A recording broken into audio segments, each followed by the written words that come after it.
Bismillahirrahmanirrahim. Assalamu alaikum to all the learners, to all the viewers. Our today's topic is narration, that is also known as direct and indirect speech. इससे पहले कि हम अपने topic की detail में जाएं, वो तमाम लोग जिन्होंने हमें सब्सक्राइब नहीं किया, लाइक कीजिए, शेयर कीजिए, सब्सक्राइब कीजिए, बेल आइकन को दबाना मत भूलिएगा. Now let's back to the topic again, that is narration. Narration में हमने पहले डिस्कस किया है इसके रूल्स के बारे में कि अगर हमारा जो टेंस है, जो रिपोर्टिंग स्पीच में यूज़ हो रहा है, प्रेजेंट या फ्यूचर में हो तो फिर कौन से रूल्स इम्प्लीमेंट होंगे, अगर पास्ट में हो तो फिर क्या होगा. यूनिवर्सल ट्रूथ है, अगर हमारी रिपोर्टेड स्पीच में तो फिर किस तरह से चेंजेस आएंगी, और अगर सेंटेंस में मस्ट यूज़ किया है तो फिर वो किस तरह से चेंज होगा. अब हम डिस्कस करेंगे नरेशन को टाइप्स ऑफ सेंटेंसेस के रेफरेंस से, और ये टाइप्स ऑफ सेंटेंसेस कहाँ होंगे, हमारी रिपोर्टेड स्पीच के अंदर, जो कि इन्वर्टेड कोमास के अंदर होती है.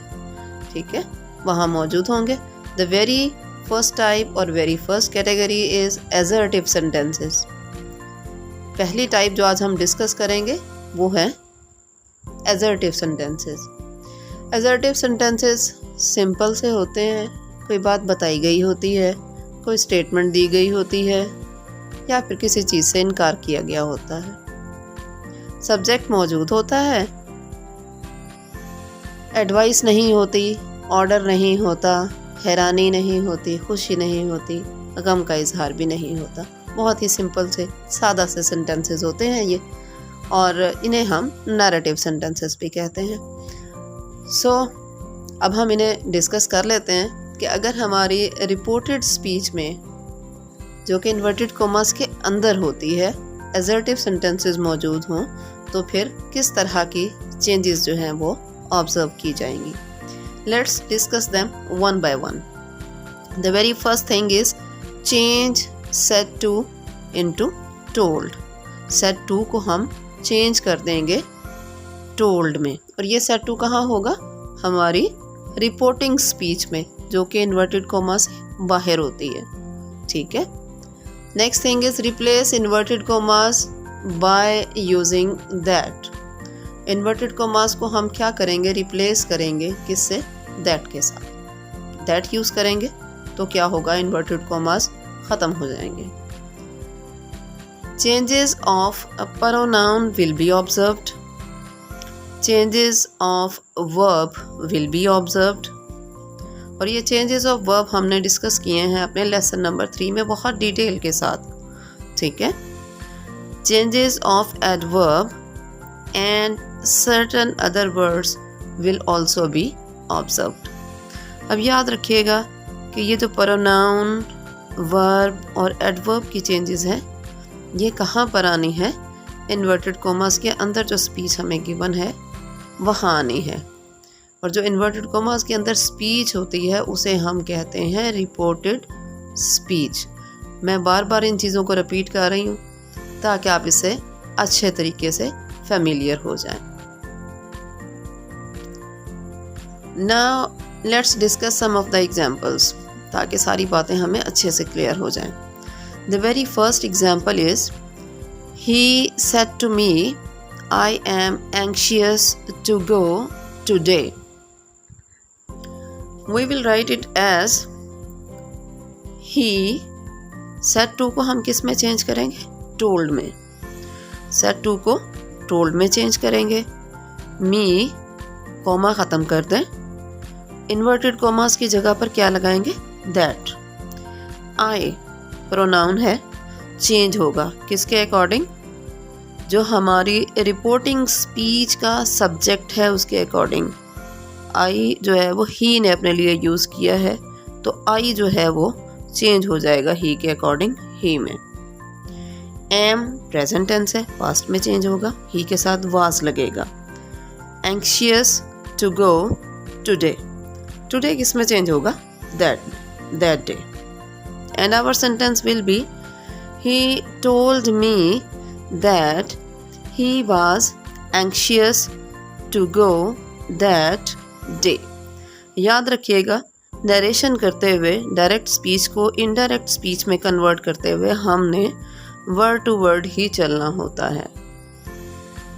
Our next example is, the policeman said, I caught a thief last night.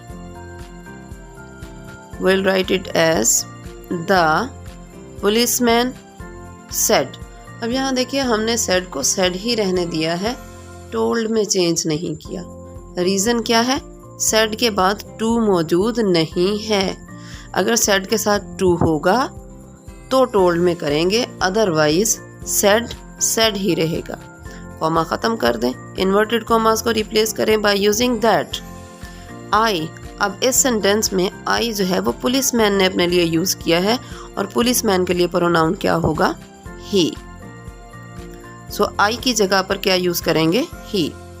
Cot second form है, इसे हम कन्वर्ट करेंगे थर्ड फॉर्म में with the addition of helping verb had लगाएंगे, थर्ड फॉर्म लगेगी. याद रखिएगा, सेकंड और थर्ड फॉर्म का डिफरेंस यही है. सेकंड फॉर्म हेल्पिंग वर्ब के बगैर होती है, जबकि थर्ड फॉर्म हेल्पिंग वर्ब के साथ इस्तेमाल होती है. थर्ड फॉर्म हेल्पिंग वर्ब के बगैर कभी भी इस्तेमाल नहीं होती है. आ थीफ इसी तरह से आ जाएगा. लास्ट नाइट को हम चेंज करेंगे the previous night, and our sentence will be, the policeman said that he had caught a thief the previous night. Our last example is, I said to my teacher, I was absent yesterday. We will write it as I said to को change करेंगे told में. अब देखें, said के बाद to है ना, तो टोल्ड में चेंज कर देंगे. माई टीचर, कॉमा ख़त्म करेंगे, इन्वर्टेड कॉमास को रिप्लेस करेंगे by using that.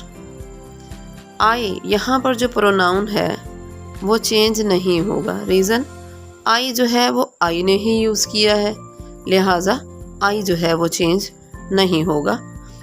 I was किस में चेंज होगा? हैड बीन में. वाज अगर दिया गया है तो किस में चेंज होगा?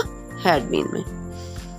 आई हैड बीन एब्सेंट यस्टरडे को चेंज करेंगे the day before, and our sentence will be, I told my teacher that I had been absent the day before.